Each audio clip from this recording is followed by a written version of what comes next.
ஓம் ஸ்ரீ உன் கஷ்டத்தை போக்கி உன் பிரச்சனைகளை தீர்த்து உனக்கான நல்லதை செய்வேன்னு நம்பிக்கையோடு தானே என்னை வணங்கி வருகிறாய்.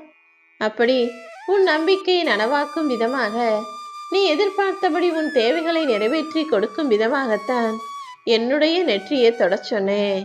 இந்த நெற்றியில் இருக்கக்கூடிய இந்த குங்குமம் உன்னுடைய எல்லா பிரச்சனைகளையும் தீர்த்து வச்சு சந்தோஷத்தை கொடுப்பதாக இருக்கும் என் செல்லமே. இப்போது இந்த நொடியிலிருந்தே உன் வாழ்க்கையில நீ படுற கஷ்டங்களை எல்லாம் விலக்கி வச்சு எல்லா நன்மைகளும் நல்ல விஷயங்களும் உன்னை நாடி வரும்படி நான் செய்ய போறேன். உன்னை தேடி வந்த அதிர்ஷ்டத்தை வேணாம்னு தள்ளிவிடாம மகிழ்வோட மன நிறைவோட பெற்றுக்கொள் என் செல்லமே. எப்போதுமே நல்ல மனிதனாக இருக்கக்கூடிய நீ அதை அடுத்தவங்களுக்கு நிரூபிக்கணும்னு யோசிக்காம, நீ உனக்கு உண்மையா உன் மனசாட்சிக்கு விசுவாசமா நேர்மையாக இருந்தால் போதும். பூட்டு போல விசுவாசமாக இருன்னு நான் சொல்றத யோசிச்சினா உனக்கு புரிய வரும்.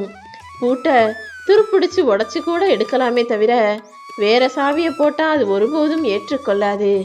அதே போல நீ எவ்வளவு கஷ்டப்பட்டாலும் எவ்வளவு பிரச்சனைகளை சந்திச்சாலும் நேர்மையா விசுவாசமா நியாயமா நடந்துக்கணுமே தவிர தீய வழியில் தவறான மனிதர்களை நோக்கி தவறான பாதையில் போய்விடக் கூடாது என் செல்லமே. இப்போ என்ன, உன் வாழ்க்கையில சில பிரச்சனைகள் இருக்கு, கஷ்டம் இருக்கு. ஆனா அதை தீர்த்து வைக்க இந்த வராகி அம்மா நானும் இருக்கேன்றதை நீ மறந்துடாத. நீ கஷ்டப்பட்ட காலமெல்லாம் முடிந்து போய் இப்போது உனக்கு இஷ்டப்படி எல்லா விஷயங்களையும் நடத்தி தர நான் தயாராக வந்திருக்கேன். நீ இந்த உலகத்துல நிரந்தரமா மகிழ்ச்சியா நிம்மதியாக இருந்துட விட முடியாது. ஏதாவது ஒரு பிரச்சனையோ கஷ்டமோ வரதான் செய்யும். ஆனா எல்லாத்தையுமே சமாளிக்கக்கூடிய சக்தியை நான் உனக்கு கொடுத்திருக்கேன்றதை நீ புரிந்து கொள்ளேன் செல்லமே. எல்லா மனிதர்களும் இந்த உலகத்துல 1000 ஆண்டு காலம் வாழ போறதில்ல. எது வந்தாலும் எல்லாத்தையும் ஒரு நாள் இழந்து விட்டு வந்த உயிர் போலவே உயிர் போகத்தான் போகுது. இடையில இந்த காசு பணம் சம்பாதிக்கிறது, அழகழகா துணி உடுத்துறது, ஆடம்பரமா ஆபரணங்கள் அணிகிறது, அது எல்லாத்தையும் கொஞ்சம் விருப்பத்தோட வச்சுக்கலாமே தவிர வாழ்க்கையின் முழு விருப்பத்தையும் அதற்காகவே பயன்படுத்த முடியாது தானே. இந்த உலகத்துல இருக்கிற மனிதர்கள் எல்லாருமே அவனை போல வாழணும் இவனை போல வாழணும் நினைச்சுக்கிட்டு அடுத்தவங்க வாழ்க்கையை பார்த்து வாழ நினைக்கிறது எப்படி இருக்கு தெரியுமா? அடுத்தவனுடைய கேள்வித்தாளை பார்த்து அதற்கு உரிய அவன் எழுதுற பதிலை பார்த்து நம்ம பதில் எழுதுறது போல. உண்மையிலேயே உனக்கு கேட்ட கேள்வி வேற, அவங்களுடைய கேள்வி வேற. உன்னுடைய வாழ்க்கை வேற, அவங்களுடைய வாழ்க்கை வேற. அவங்க வாழ்க்கைக்கு அவங்க பதில் எழுதுவாங்க. உன் வாழ்க்கையில உனக்கு இருக்கிற கஷ்டங்களுக்கு நீதான் பதில் எழுதணுமே தவிர்த்துட்டு அவங்க வாழ்க்கையை பார்த்து அதே போல நாமும் வாழலாம்னு நகல் எடுக்க நினைக்காதே என் செல்லவே. நகல் என்பது எப்போதும் உண்மை போல இருக்கவே இருக்காது. உண்மை உண்மைதான்.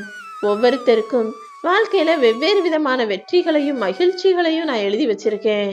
அப்படி உன் வாழ்க்கையிலையும் உனக்கான வெற்றியும் மகிழ்ச்சியும் நல்ல விஷயங்களும் கூடிய சீக்கிரம் நடக்கதான் போகுது. அது தெரியாம அடுத்தவங்க வாழ்க்கையை பார்த்து சின்ன சின்ன விஷயங்களுக்கு எல்லாம் அல்பத்தனமாக ஆசைப்படாத. நீ யாரை பார்த்து வாழணும்னு நினைக்கிறியோ அவங்கள விட மிக சிறப்பான உயர்வான வாழ்க்கைய உனக்கு அமைச்சு தர்றதுக்கு நான் தயாராகத்தான் இருக்கிறேன். மற்றவங்களுக்கு எது தேவை என்பதை அவர்களுடைய சுயநலமும் சூழ்நிலையும் காட்டி கொடுக்கும் போது, என்னடா இவங்க சுயநலமா இருந்து இவ்வளவு சம்பாதிச்சிட்டாங்க, இவ்வளவு சந்தோஷமா நிம்மதியா வாழ்றாங்க, ஆனா நம்ம எல்லாரும் வேணும்னு எல்லாருக்கும் நல்லது நினைச்சு கஷ்டப்பட்டு கடைசியில் இன்னமும் இப்படி கஷ்டத்தோடையே வாழ்றோமே, நம்ம கூட சுயநலமா இருந்திருக்கலாமேன்னு சில சமயங்களில் உனக்கு தோன்றுகிறது தானே. உண்மையிலேயே சுயநலமா தான் தனக்கு தான் குடும்பம்னு வாழ்றவன் இப்போதைக்கு நல்லா வாழ்றத போல தெரிஞ்சாலும் அவங்க மனசுல இருக்கிற கவலையும் அவங்க குடும்பத்துல இருக்க கஷ்ட நஷ்டமும் பிரச்சனையும் உனக்கு தெரியாது என் செல்லமே. உண்மையிலேயே அவங்க உன் கண்ணுக்கு பார்க்கறதுக்கு வேணும்னா வசதியா நல்ல வாழ்க்கையை வாழ்றது போல தெரியலாம். ஆனா அவங்களுக்கு இருக்கிற மன கஷ்டமும் மனப்பிரச்சனையும் தீர்க்க முடியாத ஒண்ணுன்னு எனக்கு மட்டும்தானே தெரியும். உன் வாழ்க்கையில அந்த அளவுக்கு எந்த பிரச்சனைகளையும் நான் கொடுக்கல. இப்போது நீ அனுபவித்து வருவதெல்லாம் ஒரு பெரிய பிரச்சனையே கிடையாது. அதை ஒரு பொருட்டாக நினைச்சுக்கிட்டு இருக்காம எல்லாத்தையும் தூக்கி போட்டுட்டு நல்லதே நடக்கும் என்ற நன்மையான வார்த்தைகளை உனக்குள்ள நினைச்சுக்கோ. கூடிய சீக்கிரமே எல்லா நன்மைகளும் நல்ல விஷயங்களும் உன்னை நோக்கி வந்து சேரும். சில நேரங்கள்ல சில மனிதர்களை நீ என்னதான் சொன்னாலும் திருத்தவும் முடியாது, மாற்றவும் முடியாது.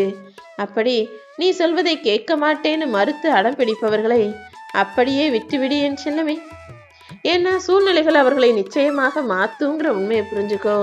மனிதன் என்பவன் இன்னொரு மனிதன் சொல்றதை கேட்டு மாறக்கூடியவனாக இந்த உலகில் படைக்கப்படவில்லை. ஒவ்வொரு மனிதனுக்கும் ஆணவமும் அகங்காரமும் தலைக்கணமும் கர்வமும் தான் என்ற எண்ணமும் நிறையவே இருக்கு. இந்த உலகத்துல 90% பேரு அடுத்தவன் சொல்றதை கேட்டு நம்ம திருந்தக்கூடாது மாறக்கூடாது என்ற மனநிலையோட வாழ்பவர்களாக இருக்கும்போது நீயாக போய் யாரையாவது திருத்த முடியுமா என்ன? அதுக்கு பதிலா இவங்களெல்லாம் மாற்ற முடியாது, நம்ம பாட்டுக்கு நம்ம வேலையை பார்த்துக்கிட்டு போய்கிட்டே இருப்போன்னு நீ உன் மனசை மாற்றிக்கிட்டு உன் வேலையை மட்டும் பார்க்கக்கூடிய ஆளாக இருந்துவிடு. ஒரு வீடு மகிழ்ச்சியாக இருக்கணும்னா முதல்ல அதில் உள்ளவங்களோட மனசு மகிழ்ச்சியாக இருக்கணும். நீயும் உன் மனசை மகிழ்ச்சியாக வச்சுக்கிட்டு செய்ய வேண்டிய வேலைகளை சந்தோஷமாக செய்து விட்டுப்போ. எல்லாமே உனக்கு நல்லதாக நடக்கும்படி இந்த வராகி அம்மா நான் பார்த்து கொள்கிறேன் என் செல்லமே. என்னை தேடி வந்த உன்னை நான் ஒருபோதும் காயப்படுத்தவும் மாட்டேன், கஷ்டப்படுத்தவும் மாட்டேன். நிச்சயமா கூடிய சீக்கிரமே எல்லா விஷயங்களும் சரியாகி எல்லா பிரச்சனைகளும் தீர்ந்து போய் உனக்கான நல்லது உன் மனம் மகிழும்படி நடக்கும்படி நான் செய்யதான் போறேன். இப்படியே உன் வாழ்க்கை இருந்து விடாது என் செல்லமே. கூடிய சீக்கிரம் உன் நிலைமை மாறதான் போகுது. எல்லாத்தையுமே சரி செஞ்சு உனக்கு சந்தோஷத்தை தருவதற்கு இந்த வராகி அம்மா நான் காத்துக்கிட்டு இருக்கேன். உனக்கு 2 வயசு ஆகுறதுக்கு முன்னாடியே நீ நல்லா பேச கத்துக்கிட்ட. ஆனா இத்தனை வயசு ஆகியும் கூட எப்படி பேசணுன்றத இன்னும் எதுக்காக நீ கற்றுக்கொள்ளவில்லை? நான் பலமுறை உன்கிட்ட பொறுமையா பேசு, நிதானமா பேசு, யோசிச்சு பேசுன்னு சொல்லியும் கூட சில சமயங்களில் அவசரப்பட்டு நீ வார்த்தைகளை விட்டுடுற. ஏதோ ஒன்னா நீ கவனக்குறைவா பேசுகிற செயல்தான் உன்னை வம்பிலும் பிரச்சனையிலும் இழுத்து மாட்டி விட்டுகிறது அல்லவா? கவனக்குறைவாக பேசுகிற வார்த்தை நிச்சயமாக சர்ச்சையில் தான் முடியும். அதுவே அடுத்தவங்க மனசை கஷ்டப்படுத்தும்படி பேசுகிற கடுமையான வார்த்தை உன் வாழ்க்கையவே முடித்துவிடும். கசப்பான வார்த்தைகளையும் வெறுப்பான வார்த்தைகளையும் ஒருபோதும் யாரையும் நோக்கியும் பேசாதே. எப்போதுமே நல்ல விஷயங்களை நல்லபடியாக பேசு. பேச்சை நம்பி மோசம் போகாதே என் செல்லமே. அதே நேரத்துல யாராவது ஒருத்தவங்க நல்லா பேசுறாங்க, திறமையா பேசுறாங்க, அழகா பேசுறாங்க நினைச்சு முழுவதுமாக அவர்களை நம்பி விடாதே. ஏன்னா ஒரு சிலருடைய நிழல் என்பது உண்மையை விட பெரியதாக அழகானதாக இருக்கும். நிழலை நம்பி நீ ஏமாந்துடக்கூடாது.